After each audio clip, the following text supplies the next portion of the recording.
এই যে পুলিশ প্রশাসন তারা অনেক কষ্ট করে অনেক ঝুঁকি নিয়ে ক্রিমিনাল ধরে, অপরাধী ধরে। আমরা প্রভাবশালী যারা তারা সুপারিশ করি, দয়া করে আমরা সুপারিশ করব না। দয়া করে আমরা কন্ট্রাক্টরি যে কন্ট্রাক্ট নেয়, টেকসই উন্নয়নের কথা উঠেছে, টেকসই উন্নয়নের পূর্ব শর্ত হইল হস্তক্ষেপ না করা। এই যে পার্সেন্টেজ অফিসে দিতে হয়, অফিসারকে দিতে হয়, নিজে লাভ করে তারপরে জবাবদিহিতা থাকে না, ওই জনতা বা জাতি ঠগে। এই জন্য রাস্তা করলে সামনে উঠে যায়। আবার এই দিন মিডিয়াতে দেখলাম 1 সপ্তাহের মধ্যে একজন তুলে ফেলতেছে প্লাস্টার। আচ্ছা, এই যে রাস্তা, আমি হার্টে 17 সালে আমার 3টা রিং, আমি এটা কোনো প্রবলেম দেখি না, কিন্তু আমি রিক্সায় যাইতে চাই না, চক্কর চক্কর চক্কর চক্কর করে। এইটা চোখের সামনে। ওই যে অতিরিক্ত পুলিশ সুপার মহোদয় বলেছেন তার পুলিশ লাইন মোস্ট ইম্পর্টেন্ট, এই যে হাসপাতাল মোস্ট ইম্পর্টেন্ট, জীবন রক্ষাগার, এগুলি এখন এই বেহাল অবস্থা কেন? আমার বাসায় এই যে 1 বছর আগে বরাদ্দ হয়েছে, কেন এটা উন্নয়নের প্রজেক্ট? আষাঢ় মাসে আপনার নালা নর্দমা গর্ত করবেন, আবার এটা কি দিয়ে পূরণ করবেন? তোদ্দানে মধ্যানে এটা করলে টেকসই উন্নয়ন হবে না।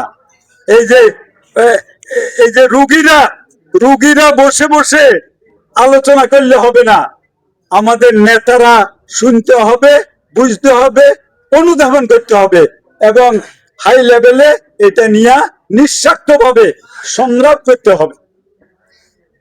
ওই যে এটা না করলে আমরা একটা মৃদু সরকারের, মাননীয় প্রধানমন্ত্রীর উপর একটু মৃদু অভিমান আছে। আমাদের নোয়াখালীর কোনো মন্ত্রী নাই, মন্ত্রী থাকা উচিত ছিল। যাই হোক, সেটা ওনাদের হিসাব নিকাশ। তা আমরা দাবি করব মন্ত্রী, এখন মন্ত্রীর যোগ্যতা সম্পূর্ণ আমাদের জনপ্রতিনিধিরা আছেন, তারা সক্রিয় হয়ে এই জেলার উন্নয়ন করবেন। আমি বেশি কথা বলারও সুযোগ নাই। রেলপথ চেয়েছেন অনেক দিনের রেলপথ, বুইয়ারহাট পর্যন্ত, বিমানবন্দর অনেক দিনের। আমি এখানে অবস্থান আমার 51-52 বছর, অনেক দিনের। এগুলি সক্রিয়ভাবে এখন নতুন সরকার সম্ভাবনাময় নিয়ে জাতির ফালস সেন্টিমেন্ট বুঝে আপনারা অগ্রসর হবেন। তারপরে অর্থনৈতিক জোন অনেক আগ থেকে শুনেছি, এখনো কিচ্ছু হয় নাই।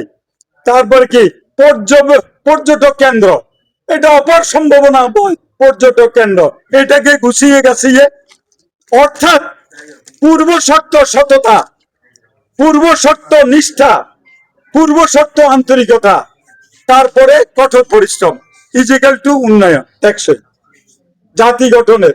আর অনেক পয়েন্ট আছে। নোয়াখালীর বিভাগ প্রতিষ্ঠা অনেক দিনের, বাঁধ নির্মাণ, এই যে এখানে অনেকে বলেছেন যে অলৌকিক ভাবে কয় বছর ঝড় তুফান হচ্ছে না, ঝড় হইলে আমরা বাঁচবো না। এই যে বাঁধ এটা আছে, এটা হবে না। আমি ওই যে কি ভাষার চর গিয়েছিলাম একেবারে অনেক আগে, সেখানে 12 ফুট, পরিকল্পনা হইলো 20 ফুট, একেবারে ঝুঁকিপূর্ণ। বাঁধ নির্মাণ করতেই হবে জীবন বাঁচানোর জন্য। এই বাঁধকে টেকসই রিস্ক কভার করে করতে হবে। তারপরে এই যে প্রকৃত শিক্ষিত দক্ষ জনগোষ্ঠী, দক্ষ, এখন বিশ্ববাজারে অদক্ষ শ্রমিক নেয় না, দক্ষ শ্রমিক নিয়ে কাজ করতে হবে।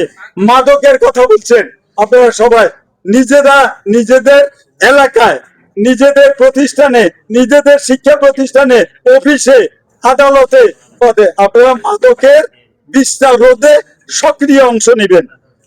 কিশোর গ্যাং মহা সমস্যা নতুন। এই কিশোর গ্যাং আমার ছেলে, আপনার ছেলে, আপনারা সচেতন হবেন। প্রশাসন বা আইন শৃঙ্খলা বাহিনীর পক্ষে প্রত্যেকটি লোককে এরকম পাহারা দেওয়া, ধরা, ধরলে আবার তদবির হয়,